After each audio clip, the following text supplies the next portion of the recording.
Artie in New Jersey. What's up, Artie? Hey, what's up, Mike? Mike, I'm a long-time Yankee fan, but I got to tell you, and this happened in '86. I was listening at the time. I bet my buddy sausage and pepper sandwiches for the year that the Mets will come back and beat the Red Sox. Okay. Listening to you last week, I did the opposite. I bet the Royals would was 2-0 lead on the Mets, and now I got a year long of mozzarella and gabagol, and I feel bad because I don't know. Did you hear what Christy said about the Royals? What did he say? How about them Royals? He kept calling the answering machine saying that, and it was crazy. But I got gabagool, I got gabadali. I guess this guy's doing. Is he doing an impersonation of somebody? Oh, good. Well, it's enough.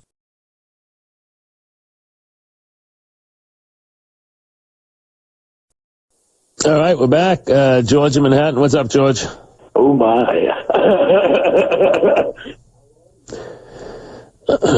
All right. I didn't hear much of that. George in Manhattan. What's up, George? How are you? Good, George. What's up? Good, thank you. So Donald Trump got the endorsement of Dr. Ben Carson.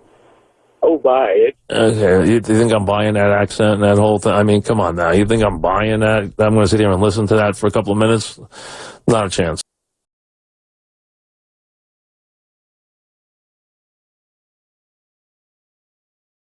Gary in Greenwich. What's up, Gary? Hello. Yes, Gary. Hey, Mike. I'm a little nervous, though. Relax. I've been listening to you since I was about 9 years old. And what are you now, 90? Right. I listened through my Sonos system, so the quality of the show sounds great, like vinyl. Before I talked about the Met rotation, there's a pitcher thrown with both arms in the A's organization. Now, I think Scott Salem, there was a pitcher, Scott Salem. I don't know him, but there was a Japanese pitcher, Murakami Murakami, who pitched with both arms. Right. Well, this Scott Salem went on to bowl, I think, with both arms. But what's the question? Well, I was going to say, he has to declare before every batter. Oh, okay. He can't switch. If he could switch, he cannot switch. Every 9 pitches. He has to declare before each pitch. As the batter gets in the box, he has to declare. Right. He's got to declare a side. He's got to declare an arm. He can't switch pitch to pitch. Do you think he'll bowl a perfect game? That I would know nothing about. But he cannot pitch. He cannot switch his arms during the at bat. Gary in Fairfield. What's up, Gary? Hello. Hey, Mike.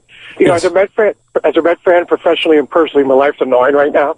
But I got to ask you, with the Mets lineup tonight, I was just telling the guys in the back, how would you feel about going with the speed lineup and starting in the 9 hole, number 9, Kirk Neuenhuis? What? Doing what?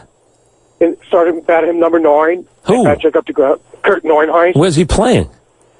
Play with center field. Wait, you're not playing Conforto?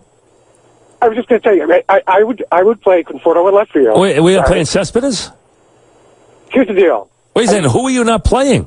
Yeah, I'm not playing him. I'm having him off the bench as a back. Who?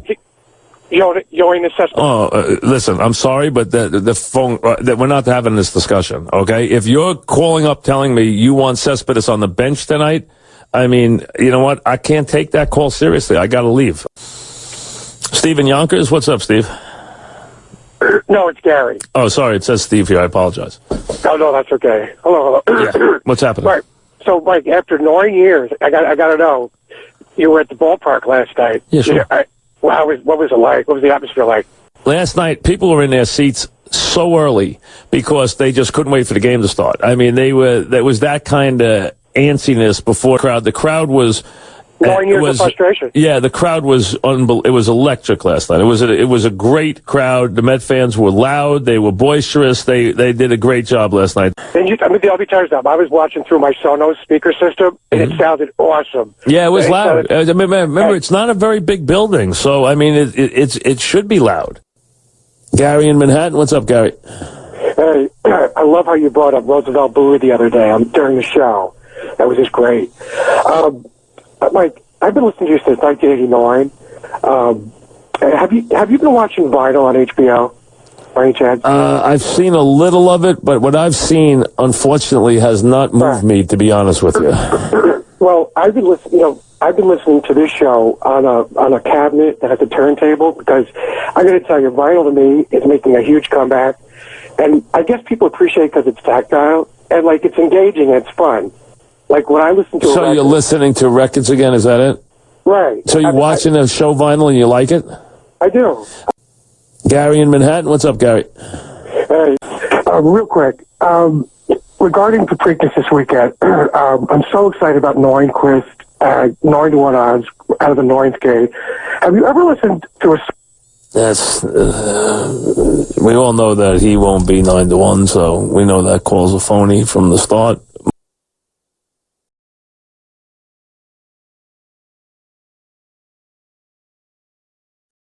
Jeff in Albany, what's up, Jeff? Hello. What's up, Jeff? What's going You on? okay there or what? No, do you think... Hang in there. should go to a 9-man rotation? Okay, got it, a 9-man rotation. That's a real call.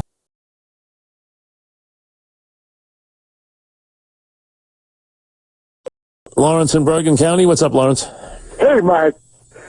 Mike, let me ask you something. What kind of headphones are you using? Because I'm in a garbage truck all day driving around. I ought to be hands-free. Okay. I got Moens. What do you use? Synthesizer. Oh, You ever hear of okay. him? You ever hear of him? I've heard of Urban Outfitters, but I haven't heard of those. Mike, Yeah, no. Urban Outfitters is, as you know, I'm sure, they don't make they don't make headsets. You know that, right? Oh yeah. Do you think Really? Bartolo, and I don't know the bit either. I was just playing along. Don't worry, you didn't have to cut him off. Yeah, leave him alone. It was all right. I mean, I was waiting until the point it got stupid or something. You know, it wasn't funny, but I mean, you know.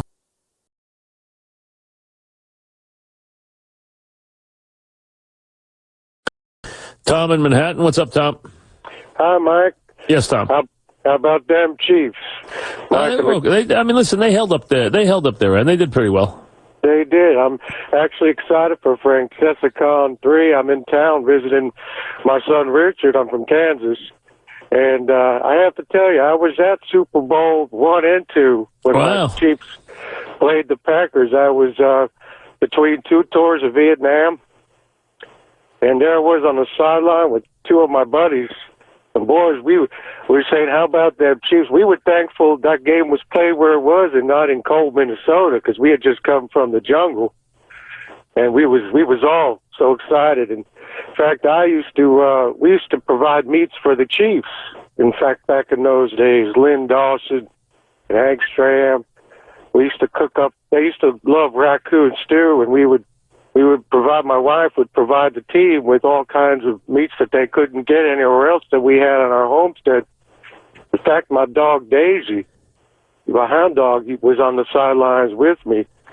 And so this year, it was just great that the Chiefs, after winning 9 games in a row to close out the regular season, won a game like that, a playoff game like that, because it shook off the 25-year drought of not winning the playoff game. I totally agree. I think that now we want to think that either that was a very odd call or a legit call that was very bizarre. If it was, we understand it. If not, it was a very odd impersonation of somebody else. I have no idea, but that was a very bizarre call. Very bizarre. And if it was someone who did serve in Vietnam, we thank them for their service. That's for sure.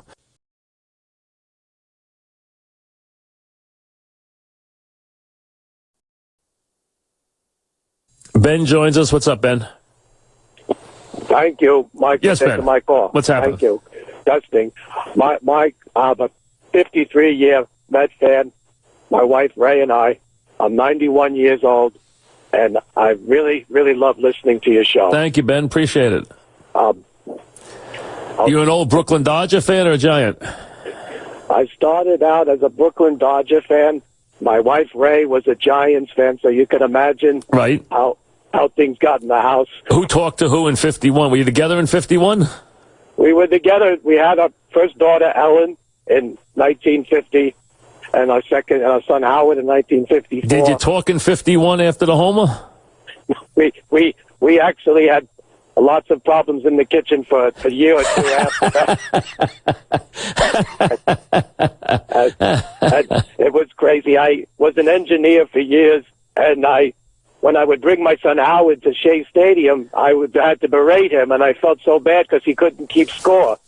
And my wife, did you teach him how to keep score finally? He finally we went to the Polo Grounds for the first 2 years. Right.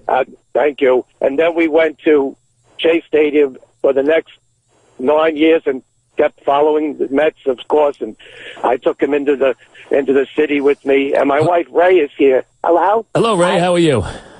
Fine. Hello. Good. Thanks. He used to berate my son Howard, and I felt so bad for him, but. It's so nice to talk to you, Mike. Were you nice to him when the Giants beat the Dodgers? I cooked the favorite brisket for him. Nice. Brisket for him. He was a little vocal about it, but it was my son who used to take out his frustrations on it. You can believe it.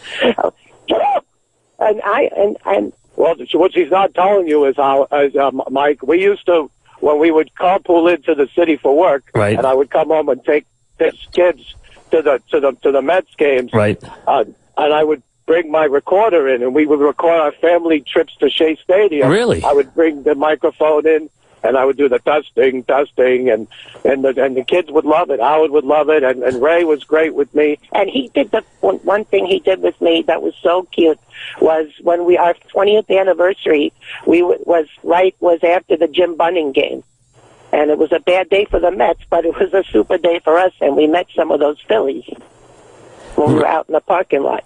Really? When we met some of the Mets. Who's your favorite Dodger? My favorite Dodger was Carl Cirillo. My favorite Giant, because we both were. My favorite Giant, if you could believe it, was Sal Yvars. Sal Yvars? Yeah. All right. Well, listen, and what Met you like now? My favorite Met right now, not just Daniel Murphy right now, but I really love I really love the shortstop, the one who was crying. Was that Wilmer Flores. My favorite Met of all time was Howard Johnson. I liked Howard. All right. Yeah. Well, listen, enjoy the games very much. Thank you. I don't know if that was a legitimate call. I was trying to figure out if that was a legitimate call or that was Mike and Mayapak. I don't know which one it was. I couldn't tell.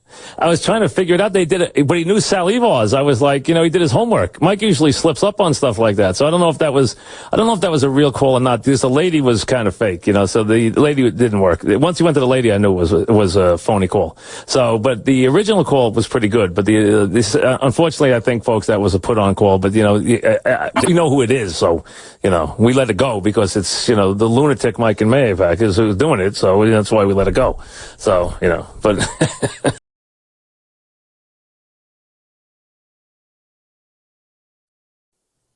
Chris in Connecticut, what's up, Chris?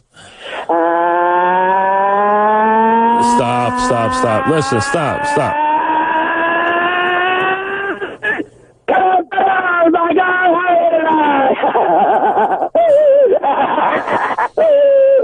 Well, my God, it's April, and I'm a fool. All right. Well, you know what? I'm not in the mood today for that.